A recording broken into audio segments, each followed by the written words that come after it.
جس وقت حضرت عبداللہ بن عباس کے بیٹے کا انتقال ہوا تو آپ نے اپنے غلام حضرت قریب رضی اللہ عنہ سے کہا کہ قریب جا کر دیکھو نماز جنازے کے لیے کتنے آدمی جمع ہو گئے ہیں۔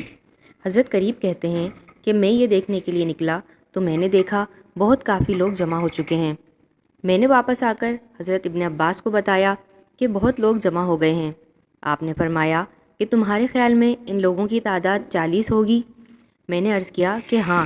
حضرت ابن عباس نے فرمایا کہ تو پھر جنازہ نماز کے لیے باہر نکالو، کیونکہ میں نے رسول صلی اللہ علیہ وسلم کو فرماتے ہوئے سنا ہے کہ جب کوئی مسلمان مرے اور اس کے جنازے کی نماز ایسے 40 آدمی پڑھیں جو خدا کے ساتھ کسی کو شریک نہ کرتے ہوں تو اللہ تعالیٰ میت کے حق میں ان لوگوں کی شفاعت قبول کرتا ہے۔ حضرت عائشہ رضی اللہ تعالیٰ عنہ کہتی ہیں کہ نبی کریم صلی اللہ علیہ وسلم نے فرمایا، جس میت کی نماز جنازہ مسلمانوں کی ایسی جماعت پڑھے جس کی تعداد 100 تک پہنچ جائے اور یہ جماعت میت کے لیے شفاعت کرے یعنی دعائے مغفرت کرے تو اس کی شفاعت قبول ہوتی ہے، یعنی میت کی مغفرت ہو جاتی ہے۔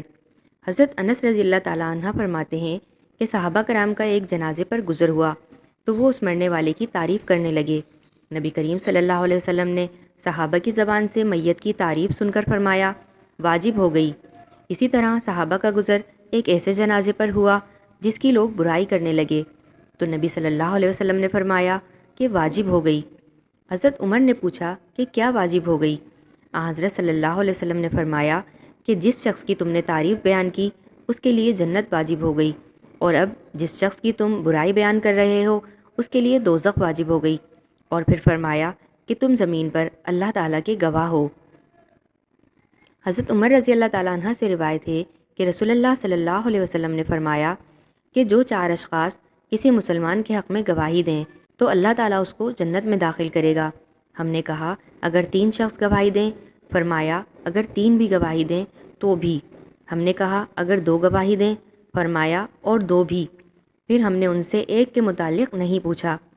حضرت ابو ہریرہ رضی اللہ تعالیٰ عنہ فرماتے ہیں کہ ایک آدمی جو مسجد نبوی میں جھاڑو دیا کرتا تھا ایک دن اسے غائب پایا تو آپ صلی اللہ علیہ وسلم نے دریافت کیا کہ وہ کہاں ہے؟ بتایا گیا کہ وہ مر گیا ہے۔ آپ صلی اللہ علیہ وسلم نے فرمایا مجھے کیوں نہیں بتایا گیا تاکہ میں بھی اس کی نماز جنازہ پڑھتا۔ حضرت ابو ہریرہ رضی اللہ تعالیٰ عنہ کہتے ہیں کہ لوگوں نے اس مرد کی موت کو کوئی اہمیت نہیں دی تھی کہ جس کے لیے حضرت صلی اللہ علیہ وسلم کو تکلیف دی جاتی، گویا حضرت صلی اللہ علیہ وسلم کی تعظیم مقصود تھی۔ آپ صلی اللہ علیہ وسلم نے فرمایا کہ اچھا مجھے اس کی قبر بتا دو کہ کہاں ہے۔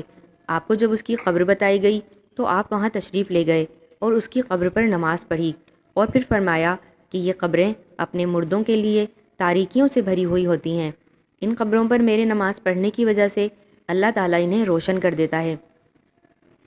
نبی کریم صلی اللہ علیہ وسلم نے فرمایا جب جنازہ تیار کیا جاتا ہے اور لوگ اسے اپنی گردنوں پر اٹھاتے ہیں تو اگر وہ جنازہ نیک آدمی کا ہوتا ہے تو وہ اپنے لوگوں سے کہتا ہے کہ مجھے میری منزل کی طرف جلد لے چلو، اور اگر بدبخت آدمی کا جنازہ ہوتا ہے تو وہ اپنے لوگوں سے کہتا ہے کہ ہائے افسوس مجھے کہاں لیے جاتے ہو۔ جنازے کی یہ آواز انسان کے سوا ہر چیز سن سکتی ہے، اگر انسان اس آواز کو سن لے تو بے ہوش ہو کر گر پڑے یا مر جائے۔ نبی کریم صلی اللہ علیہ وسلم کا ارشاد ہے کہ جنازے کو لے کر جلدی چلو، کیونکہ اگر وہ جنازہ نیک آدمی کا ہے تو اس کے لیے بھلائی ہے، لہٰذا اسے نیکی و بھلائی کی طرف جلد پہنچا دو، اور اگر وہ ایسا نہیں ہے، برا ہے، تو اسے جلد سے جلد اپنی گردنوں سے اتار کر رکھ دو۔ جنگ احد کے شہداء کے بارے میں نبی کریم صلی اللہ علیہ وسلم نے فرمایا کہ ان کے لوہے کے ہتھیار، زرہیں اور چمڑے کی پوستین وغیرہ یعنی وہ اشیاء جو خون آلود نہیں ہیں ان کے بدن سے اتار لی جائیں، پھر انہیں ان کے خون آلود کپڑوں سمیت دفن کر دیا جائے۔ حضرت عبداللہ بن عباس رضی اللہ تعالیٰ عنہ فرماتے ہیں کہ ایک شخص سفر حج کے دوران حضرت صلی اللہ علیہ وسلم کے ہمراہ تھا، اس کی اونٹنی نے اس کو گرا دیا اور اس کی گردن توڑ دی۔ وہ شخص حج کی نیت سے احرام باندھے ہوئے تھا۔